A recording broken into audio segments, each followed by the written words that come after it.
I grew up in Rocky Mount, North Carolina. Public service was just part of what we did as a family. I came of age during the civil rights struggles of the 60s. It was on the nightly news. It was very much a part of our lives. All of that had an impact on me growing up, and I saw that fight for social justice as something that we all should pursue. I went to college and law school. It was all with an idea that I wanted a career in public service.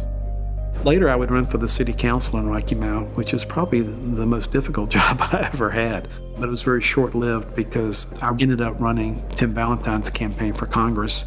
He won. He was elected to Congress, and he asked me to go to Washington with him. And I've really been trading on that experience pretty much the rest of my career. I got a call from the North Carolina Hospital Association and asked me if I was interested in becoming their Director of Government Relations. I had not been in the General Assembly of North Carolina since I was in the 7th grade, and didn't ask me if I knew anything about the General Assembly, so I didn't volunteer that. I took it in the fall of 1984, thinking it was just a temporary job. I don't know at what point that temporary job became a career, but sometime over the next 32 years it did. When I first met him, I said, he's kind of a know-it-all. And then after I got to know him, he is kind of a know-it-all. I mean, he knew it all, and he really became almost a mentor to me. Bill was sort of cool, laid back, not really highly emotional, but also being very informative as to how things may have been developing in other parts of the country.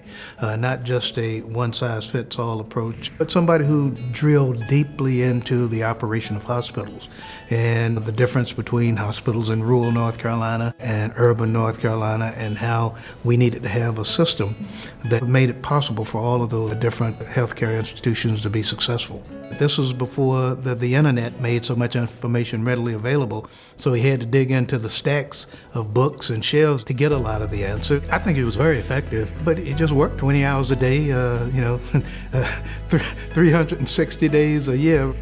I really wanted to create a reputation as a hard worker and somebody who'd put the time in to do it right. Many mornings for me, it was triage. It was, what can I fix today? What can I fix? What I don't need to fix? And what can I maybe do tomorrow? Nothing happened in healthcare that Bill Pully wasn't involved in. I was amazed at how quickly he was able to move around the building. He knew exactly where to be and when to be there. It was almost as if he anticipated everything that was going on, and he beat everybody to where they needed to be.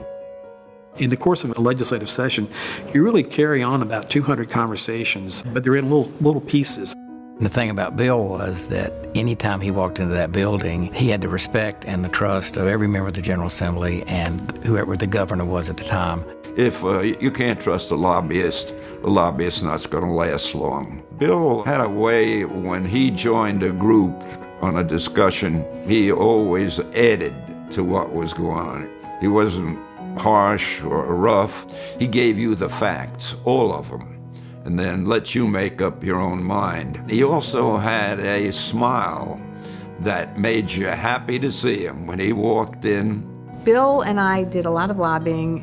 We were there all hours during the evening when the legislature was there. We were both really committed to improving access to care for people who were uninsured. I had done a lot of the work along with Bill to try to get the leadership to support Medicaid expansion for pregnant women. One of those closed-door sessions happened on a weekend where the leadership was there. He found out that they had a little bit of money left that was flexible money, and he went forward and said, why don't you do the Medicaid expansion for pregnant women? And that legislative leader went back into the room, and it happened. We were able to spend $1, save $6, and get the federal government to match it with $2. In doing so, the infant mortality rate in North Carolina began to decline. He was recognized as the strongest lobbyist in the state of North Carolina with the General Assembly for many, many years. So his integrity in the work he did as a lobbyist had impact not only in this state but around the nation. When I moved from being the lobbyist to president of the North Carolina Hospital Association, I'd been at the association for 15 years. As president, I would have an opportunity to be more influential in the healthcare policy of the state. My opinions were the same, but they got more respect when my title changed. When he came in as the president of the association, there were probably 120 or 30 individual community hospitals. He presided over the rapid consolidation with acquisitions and mergers throughout the North Carolina hospital system, having to work with large systems and small hospitals, but he gave each of them equal attention. We had an immediate opportunity to deepen our partnership with the hospitals in North Carolina after the anthrax attacks. We began an intensive effort to work together with our hospitals and public health to detect an act of bioterrorism early or an emerging new infectious disease or some major unusual outbreak. Due to Bill's vision and his leadership and his willingness to collaborate with public health, we were able together to build NC Detect, which was a technology system that knitted together all of the hospital's emergency departments in North Carolina and provided a data feed into public health. It was unheard of, and it still has never been done by another state. Bill is always thinking about what are the problems endemic in our healthcare system. The statistics said that 90,000 people were dying unnecessarily in hospitals every year in America. We knew there was something that had to be done to address that problem. We organized the North Carolina Hospital Quality Center with a grant, primarily from the Duke Endowment, to get it started. That was looked upon by other associations throughout America as really a leading edge and making sure that we were transparent, that we would give our results and that we would make sure that we were all about continuous improvement. Regardless of what the issue was, he would always make people pause and think, so how does this affect everyone? It was a voice of reason, a thoughtful voice, and a voice that we could always count on to give us not necessarily the popular answer, but the answer that really mattered at that point in time. He would encourage people to plan, to think about the next step. We needed to do something in the area of affordability because that was beginning to hold us back in terms of public trust, public respect, and the whole image of our field. With that, we created the North Carolina Center for Affordable Health Care, really to complement the work of the Quality Center. He is a visionary and he's a great strategic thinker. His management theory was, you're good at what you do, you're smart, go figure it out. If you need help, I'm here for you, but let me get out of your way and go do great things. You really can't do this job without being away from home a lot. And even when you're at home, you're going to have interruptions, emails, phone calls. The whole family just has to get behind what you do. My wife was the best person I could possibly have married and the best mother and the best spouse anybody could possibly have. People gravitated to her. People would tell her things that they would never tell me. And I think people realized that maybe I was okay. If I could be married to such a class act as Dale Pully, maybe Bill Pully was okay. I have 3 sons. We do a lot of bass fishing together on the Little Alligator River, and it's quiet and it's a good time to reflect. I've been deer hunting for the last 10 years with the same 5 shells in my gun. I've already flunked retirement.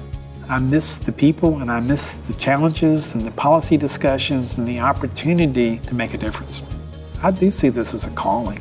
We're grateful to him. We say that Bill drunk the public health Kool-Aid a long time ago, and we're all the better for it. When I think of Bill, I think of great leadership skills. I think of his commitment to the people of North Carolina. And I'd like to consider him a friend who sort of took this journey with me. I used to kid him that he had a Rolex list of people and friends like no one else I've ever known or worked with. Bill's not the type of person that can retire. If you want to find Bill Pully, just look for the Navy blazer. That's what he'll be wearing. I really don't think the good Lord's finished with Bill yet. I think he has something else he wants him to accomplish, and I think he will open that door and he will move into it. A democracy exists on how it takes care of its least fortunate people. And Bill was always battling for the least fortunate people. Always was counted on and trusted to tell the truth and to make sure people knew what they needed to know, not just what they wanted to know. It's all about helping patients and others, fixing families and lives and saving lives. I don't know what I could have done differently that would have been as much fun as I've had over the last 32 years. I am one of the luckiest people you've ever met.